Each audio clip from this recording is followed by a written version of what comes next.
Hi, everyone. Today we're going to talk about suffering and karma in Buddhism. The aim of Buddhist teaching is different than other religions. Other religions basically try to create a way and a being for you to worship. Buddha's intent was different. He was really aimed at human suffering. So he really wanted to teach a way of removing suffering. So to do that, he had to basically say that, there is a lot of suffering in life. And sometimes people misinterpret this as Buddhism being a pessimistic religion. However, he was just pointing to something that everyone knows through their experience. So one thing is that we really need to face suffering and learn how to overcome it. If we don't accept that there's suffering, we are living in delusion, basically. So Buddhism is, in a sense, the most practical and psychological of all religions. It's not focused on belief. There is a general faith that you have in the teachings. However, but also you need to check everything out and confirm it in your direct experience. Nothing is taken just as belief. It's like a belief is kind of a working idea, and it's for you to take it and then find out if it's true. So it dovetails with modern psychology and modern science. Modern science is focused on looking at observations in the world and seeing if the world does function according to our theories. Buddhism and meditation is really looking inward and really getting experience with the inward world, the inner world. So we really need to still make observations. We really still need to ground our understanding in direct experience. So Buddha described three types of suffering. The first type of suffering is called the suffering of suffering.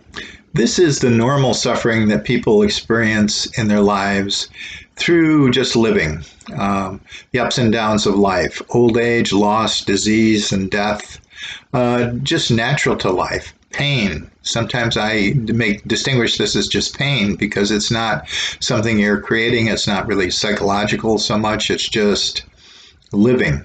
And we are all going to suffer old age, disease, and death. So we all suffer in this way, and we all will suffer in this way. The second type of suffering he talked about is the suffering of change. The suffering of change is conditioned suffering. This comes from our own conditioning. It's more psychological. This is our own reactivity. So when there's a change in our life, we expect things to stay the same. We have mistaken notions about life, that things aren't going to change, or we really get attached to something and then that changes and it upsets us. Buddha talked about two arrows. He said that the first arrow is like the pain.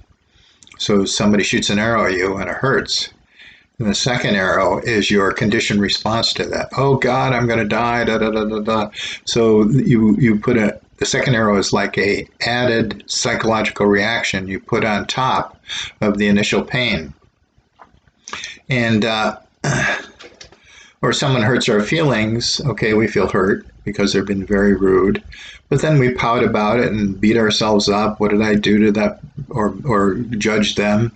So our psyche takes over and creates a narrative about it. This narrative creates the second type of suffering, the suffering of change. There's another type of suffering he talked about, which I will elucidate more in this talk probably than the others, is the suffering, all-pervasive suffering. This is the suffering of samsara. Samsara is really suffering due to our delusions and our mistaken views of life. Because we suffer, what happens is we try to find a way out of the suffering. So this trying to find a way out takes many forms, but basically can create more suffering. So what happens is that we begin to look for something in the outer world that might relieve our suffering. And this looking for something in the outer world creates a tremendous amount of activity, but can just keep the delusion going, basically. Suffering really is closely associated with what Buddhists call the three poisons. Now, the three poisons are the first one is attachment or clinging. Attachment or clinging is basically we cling to something and then sooner or later we find out that it cannot last. Because this causes us to suffer because we grasped onto something and then it's taken away from us. So we're really not flexible enough to move with the changes. Or sometimes we cling to something and we find out that it does not really meet our expectations or does not give us the happiness we expected. You know, one other teaching in Buddhism is impermanence. Everything is impermanent and everything's going to change. So if we grasp onto something and we think it's going to be secure and there forever, we're going to be disappointed. And that is suffering due to clinging. Aversion is the second arrow. Or no, aversion is like the second arrow. Aversion is the second poison, but it's also like the second arrow above. We experience something and then we react negatively to it. We react to that which is unpleasant, and or when pleasantness leaves. So we create suffering on top of the regular pains in our lives. So aversion usually takes the form of anger, fear, or disgust. So we are moving away from something. We are unwilling to accept it. And this unwilling to accept it is a psychological reaction that in itself is suffering. You can see how aversion and clinging operate. The Buddha also shared something called the 8 worldly concerns. You could actually draw this out and put many more in this, but here's some basic ones. There's a hope for happiness and a fear of suffering. So one thing is that we really look for pleasure and we try to avoid pain. We cling to pleasure, we seek pleasure, and we really try to avoid pain, and we are averse to pain. The second one is hope for fame and fear of insignificance, or fame and disrepute. So people can typically like to be liked and like to have attention to them. Not all people, but and we don't really like to be in disrepute either. We don't like people to think that somehow something is bad about us. So we cling to fame and we are averse to disrepute. The third one is hope for praise and fear of blame. We all like to be praised and we don't like to be blamed. So this is normal. However, what happens is we can get psychologically involved with it. We're clinging to praise. You ever find yourself kind of milking people for praise and see if they'll notice that you're doing something good? Or we fear blame, and sometimes we'll avoid situations where we might be blamed. The fourth one is hope for gain and fear of loss. And this is like success and failure. We seek success and we are averse to failure. Now, the thing is that in the normal course of doing anything, of course, we would like to be successful, and of course, we wouldn't like to fail. However, no matter what we do, we're going to fail at it. We're going to fail at it until we learn. And once we learn, then we'll succeed. So we really have to be able to accept failure. And we really have to be able to, have a realistic version of success, one where we're working at it practically rather than psychologically clinging to success. So those are the 8 worldly concerns. And then the third poison is ignorance. This ignorance really has to do with all pervasive suffering. We find ourselves unhappy because of our confusion. We don't really understand life. And we don't really understand ourselves. And because we don't really understand our lives and ourselves, we become deluded in our thinking. One of the major delusions is that something outwardly can give us lasting happiness. And this is impossible because everything outward changes. So if we get enough money, relationship, status, possessions, then somehow we're going to be happy. And you know, it tends to fool us because these things do make us temporarily happy. And because they make us temporarily happy, we think that somehow they're going to lead to lasting happiness. But it's kind of just to give us enough happiness to fool us and pull us into this delusion. And these things, you know, positive things do improve our outer lives and practical lives, but they don't really create peace inside. They just make our lives a little better. They can, you know, raise the water level in the bathtub or whatever, but that's about all they can do. Um, so we put all our energy outwardly into pursuing things. And by doing this, we really remain ignorant of the causes of unhappiness. And these causes lie inside of us. And so we're so focused on the outer world and we're so focused on accomplishing things in the outer world and trying to find happiness that we don't look inside where the real answers are. So we give no time to really self-transformation. We don't give no time to really developing ourselves. Because if we develop ourselves, then what happens is that we reduce suffering. And if we don't develop ourselves, what happens is that we just continuously suffer the same things over and over again, make the same mistakes. So all of this creates kind of a karmic buildup. Karmic buildup is, you know, we do something wrong and, you know, we create two things. We can create tremendous confusion for ourselves in this life. And we also deepen the mental tendencies to do wrong. So let's take an example. A teacher sleeps with a high school student and loses his job, becomes humiliated, and may face legal difficulties, and may develop a habit of guilt and beating himself up for what he did. And also may develop a habit of closing down, hiding who he really is, and feeling ashamed in general. So his mind becomes bogged down in confusion and darkness from just, you know, these unethical behaviors. But, you know, many times our minds are clouded by many unethical behaviors. We've done some things in the past that we're not proud of. So karma and suffering are deeply connected. Karma is basically our habitual tendencies. When we steal, the more we do it, the more we create the habit or tendency of stealing. You know, you may feel that stealing's wrong, and then you steal and you get away with it, and then you start saying, well, it's not so bad, I got something out of it, and now you make justifications for continued stealing. This teacher broke through a particular boundary, the boundary of his job and protecting his students, and got involved with the student.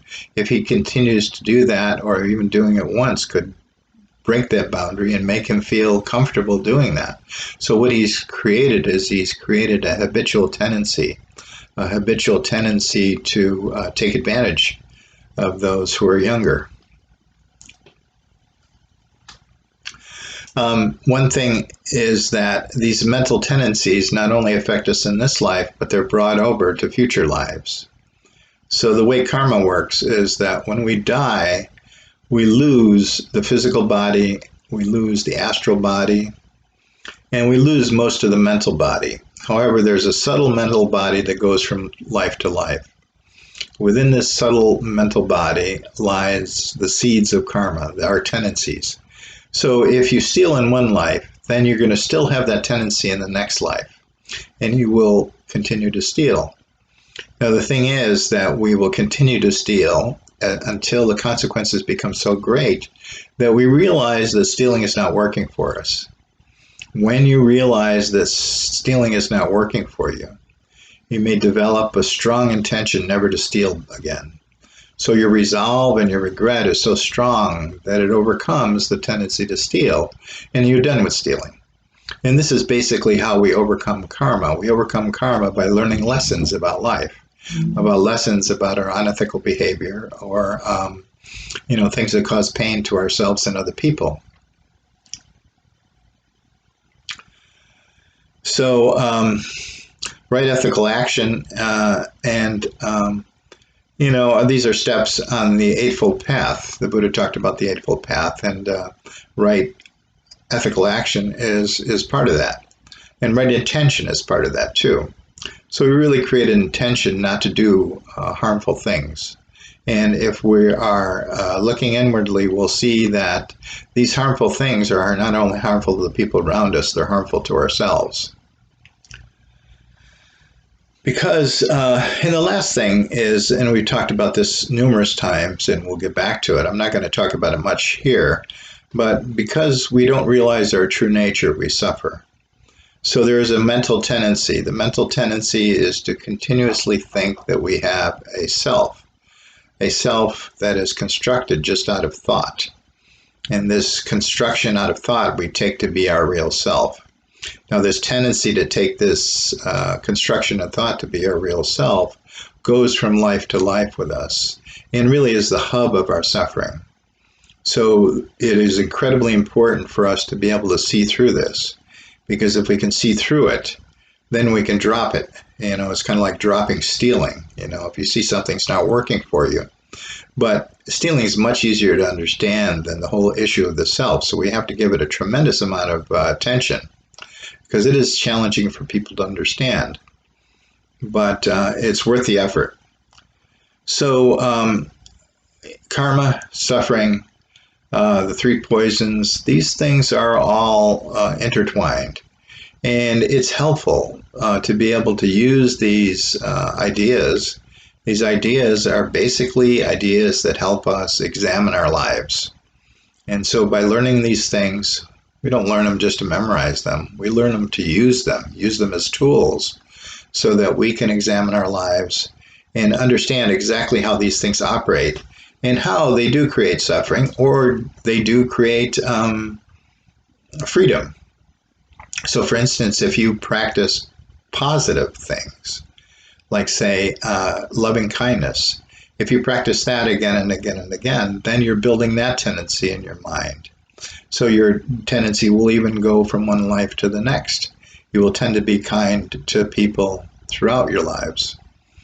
The thing is that loving kindness practice in your mind is a mental tendency. However, because it is a natural, spontaneous activity of our true nature, that when we have that mental tendency, it's much easier for the spontaneous lovingness that is part of our true nature to just express itself. It's much harder for that loving nature spontaneously to express itself when we are selfish. When we're selfish, our minds are dim, our minds are dark, and we have a hard time seeing and allowing the spontaneous love to express itself. So anyway, these things are just things to think about, because you can use them and utilize them in your life to understand your own life. And good luck doing that, and thank you. Oh, I just want to say, I give Dharma talks at the Venice Meditation Center, Blue Lotus Meditation Center here in Venice, Florida. And, I usually talk on 4 to 5:30 on Sunday, and you're welcome to come. And if you go to our site, Blue Lotus Meditation Center, you'll find the link. And actually, these talks I'm giving here on YouTube are kind of synopses of what I do on Sunday. So good luck. Hopefully this information is helpful to you, and hope to see you sometime on Sunday.